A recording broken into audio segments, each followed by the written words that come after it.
गौ माता ने बताई मनुष्य के अंदर ऐसी 3 खूबियाँ जिसको सुनकर यमराज भी दंग रह गया। प्रिय दर्शकों, यदि मनुष्य बुद्धि का सदुपयोग कर लेता है तो क्या से क्या नहीं कर सकता है। नमस्कार प्रिय दर्शकों, आप सभी का हमारे YouTube चैनल पर हार्दिक स्वागत है। दोस्तों, आज की कहानी बड़ी मोटिवेशनल और ज्ञानवर्धक है। प्राचीन समय में कुछ लोग गाय की कथा, गौ माता की कथा इसलिए सुनते थे ताकि उनके घर की गरीबी मिटे, उनके घर में प्रसन्नता रहे, हंसी खुशी का माहौल रहे, घर में संपन्नता आए। दोस्तों, जो भी प्रिय दर्शक मित्रगण हमारे चैनल से नए जुड़े हो, चैनल को सब्सक्राइब कर ले और बेल आइकन को प्रेस कर ले ताकि आने वाले वीडियो का नोटिफिकेशन आप सभी तक पहुंच सके। तो दोस्तों, अब मैं कहानी शुरू करता हूं। प्राचीन समय की बात है कि एक किसान था और उसके घर में एक गाय थी। दोस्तों, दोनों ही बड़े हंसी खुशी से, प्यार प्रेम से, वफादारी से रहते थे। गाय किसान को दूध दिया करती थी जिससे किसान का घर का खर्च और दही दूध का खर्चा चलता रहता था। गाय भी किसान का खूब ध्यान रखती थी। इधर किसान भी गाय का पूरी तरह से ध्यान रखता था, अच्छा चारा खिलाता था, नहलाता था और उसके सिर पे, बदन पे हाथ फेरता था। दोस्तों, गाय भी बड़ी खुश थी किसान के घर में, लेकिन शरीर की अवस्था होती है, अब ये गाय बुजुर्ग हो चली थी। दोस्तों, समय का पहिया रुकता नहीं है, एक दिन गाय मर जाती है। तो दोस्तों, गाय मरने के बाद यमराज की सभा में पहुंचती है। दोस्तों, धर्मराज जी की सभा लगी होती है। उधर गाय से हालचाल पूछते हैं कि बता भाई, तूने इस गौ के शरीर में रह करके क्या क्या पुण्य कार्य किए हैं और तुमने क्या क्या गलत कार्य किए हैं, सारे जीवन का लेखा जोखा मुझे बता, तो मैं उसी हिसाब से तेरा फैसला करूं कि स्वर्ग में जाएगा या नरक में जाएगा। दोस्तों, गाय ने बताया कि वैसे तो मेरी सब लोग पूजा करते हैं, मेरे शरीर में 33 कोटि देवता निवास करते हैं और अच्छा अच्छा चारा भी खिलाते हैं, लेकिन जब तक ही खिलाते हैं जब तक मैं दूध देती हूँ।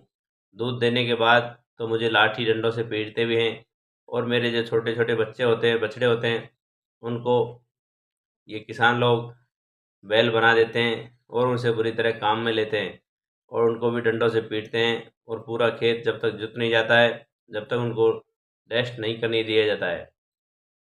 नमस्ते प्रिय दर्शकों,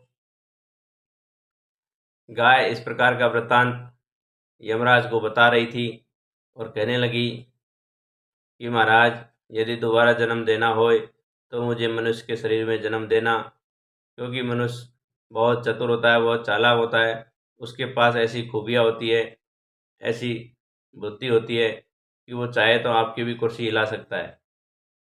तो मुझे अगली बार गाय के शरीर में जन्म मत देना, मुझे अगली बार जन्म देना हो तो मनुष्य के शरीर में जन्म देना। तो दोस्तों, इस प्रकार की वार्तालाप यमराज की सभा में चल रही थी गाय के साथ।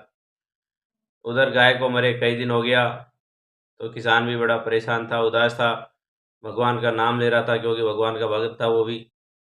दोस्तों, भगवान श्री हरि विष्णु नारायण एक दिन किसान के घर आते हैं और किसान की भक्ति पर प्रसन्न होते हैं।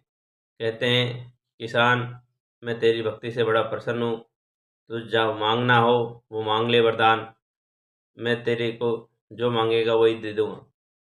किसान हाथ जोड़ के कहता है कि हे भगवान, मुझे कुछ नहीं मांगना, आपने मुझे दर्शन दिया, इसी से मुझे बड़ी खुशी है। और यदि आप देना ही चाहो तो मेरे पास कोई पुत्र की कमी नहीं, धन की कमी नहीं। एक कमी ज़रूर है कि इस धरा के लोग, इस धरती के लोग भगवान को मानते नहीं और इन लोगों की सद्बुद्धि के लिए कुछ उपाय मैं कर सकूं। तो इसके लिए आप मुझे एक साइन करके आपका ऑटोबायोग्राफ, एक ऑटोग्राफ मेरे इस कागज़ पे दे दीजिए ताकि मैं इन लोगों को बता सकूं, इन लोगों को आपके प्रति आस्था जगे और आपकी भक्ति में लगे। तो दोस्तों, जैसा भी किसान ने कहा वैसा भगवान श्री हरि ने एक कागज़ पेन मंगाया और उन पर ऑटोग्राफ करके उसको दे दिया। दोस्तों, किसान ने उसको बड़ी अच्छे से रख लिया और भगवान श्री हरि वहाँ से अंतर्धान हो जाते हैं। अब दोस्तों उधर वार्तालाप चल रही थी धर्मराज की सभा में। गाय किसान की तारीफ कर रही थी, मतलब मनुष्य जाति की तारीफ कर रही थी कि मुझे मनुष्य का ही जन्म दिया जाए।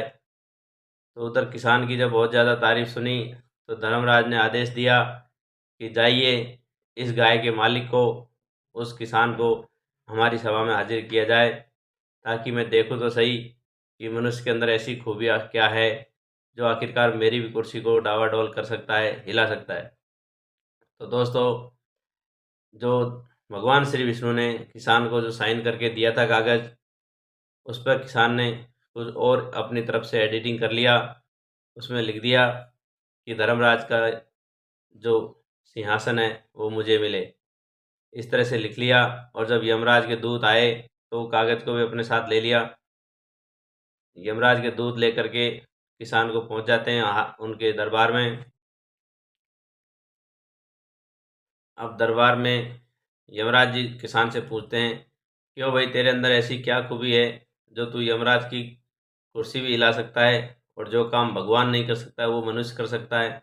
इस प्रकार ये गाय का कहना है, तो क्या ये सच है? तो दोस्तों इतना कहने के बाद किसान ने अपनी जेब में जो कागज़ रखा था भगवान विष्णु का साइन किया हुआ, वो यमराज को दिखाया। और दिखाते ही यमराज को कुर्सी छोड़नी पड़ी, और वो उनका जो सिंहासन था वो किसान को दे दिया। प्रिय मित्रों, किसान को सिंहासन मिल गया और उस यमराज से कहा कि अब तुम द्वारपाल बन जाओ। प्रिय दर्शकों, यमराज को गाय ने जैसे बताया था उसी के हिसाब से अब दरबार पे बैठा दिया और सिंहासन की गद्दी किसान को मिल गई। दोस्तों किसान ने जितने भी लोग नरक में थे, जितने भी वहाँ पर सज़ा भुगत रहे थे, उस सबको आज़ाद कर दिया और नरक का द्वार खोल दिया कि जाइए तुम सब स्वर्ग में चले जाइए। और जो आदमी स्वर्ग में थे उनकी भी सुख सुविधा बढ़ा दी। उनसे कहा कि तुमको जो चाहिए वो ले लीजिए और आराम से पुण्य कमाइए। दोस्तों इस प्रकार से सब जगह ये हाहाकार मचा दिया उसने बैठते ही। नरक का द्वार खोल दिया तो सब लोग, नरक वाले सब स्वर्ग में चले गए और स्वर्ग वाले सब देवता बन गए। किसी का जिसका मोक्ष पूरा हो रहा था वो दोबारा से जन्म लेने के लिए धरती पर आ गए। उधर यमराज को द्वारपाल बनना पड़ा। उधर गौ माता ने जो कहा था ये बात बिल्कुल सच हो गई कि ये सिंहासन भी हिला सकता है, और जो मनुष्य नहीं कर, जो देवता नहीं कर सकता ऐसा काम मनुष्य ने किया। प्रिय दर्शकों, यमराज दरवाजे पे बैठा बैठा सोचता है कि जो गाय ने कहा था ये बात तो बिल्कुल सच हो गई, और पूरी यमपुरी का नक्शा ही बदल डाला। उधर भगवान विष्णु भी इस माया को देख करके परेशान थे, ये मनुष्य ने ये क्या किया, मेरे साइन का दुरुपयोग कर रहा है। तो दोस्तों यमपुरी में भगवान श्री हरि आते हैं और इस किसान को सिंहासन पे बैठा देखते हैं। तो सिंहासन से उतर के किसान हाथ जोड़ के माफ़ी मांगता है कि हे भगवान, मुझे माफ़ करना, मैंने तो खाली मेरी बुद्धि का परिचय दिया था, और इस किसान ने और ये और कुछ नहीं किया, केवल नरक में जो भोग रहे थे उनको आज़ाद कर दिया, और ये यमराज का जो घमंड था उसको मुझे उतारना था। मेरी गाय ने जैसे बताया था वैसे ही मैंने किया। तो दोस्तों इस कहानी का छोटा सा अंश, सारांश ये है कि यदि बुद्धि का सदुपयोग करे तो इंसान क्या से क्या नहीं कर सकता, कहाँ से कहाँ नहीं पहुँच सकता। दोस्तों सबको आगे बढ़ाने वाला वो भगवान ही होता है। हजारों हाथों से देता है और हजारों हाथों से ही वो वापस भी ले लेता है। तो सभी को त्यागपूर्वक अपना कर्म करते रहना चाहिए, क्योंकि एक न एक दिन जितना भी आप बटोरते हो, जितना भी आप इकट्ठा करते हो, अपने नाम करते हो, सारा का सारा यहीं छूटना रहता है और अपने अधिकार सारे ट्रांसफ़र होते चले जाते हैं। तो दोस्तों कहते हैं कि जो गलत काम की जो सज़ा मिलती है वो करने वाले को मिलती है, और जो कलेक्शन किया हुआ माल सामान होता है वो खुद के काम नहीं आकर के दूसरों के काम आता है। तो दोस्तों धर्म का कार्य, पुण्य का कार्य भी साथ में करते रहे, और जो हमारी वीडियो से सीखने वाली बातें मिली है उनसे प्रेरणा लीजिए और हमारे चैनल को सब्सक्राइब कर ले।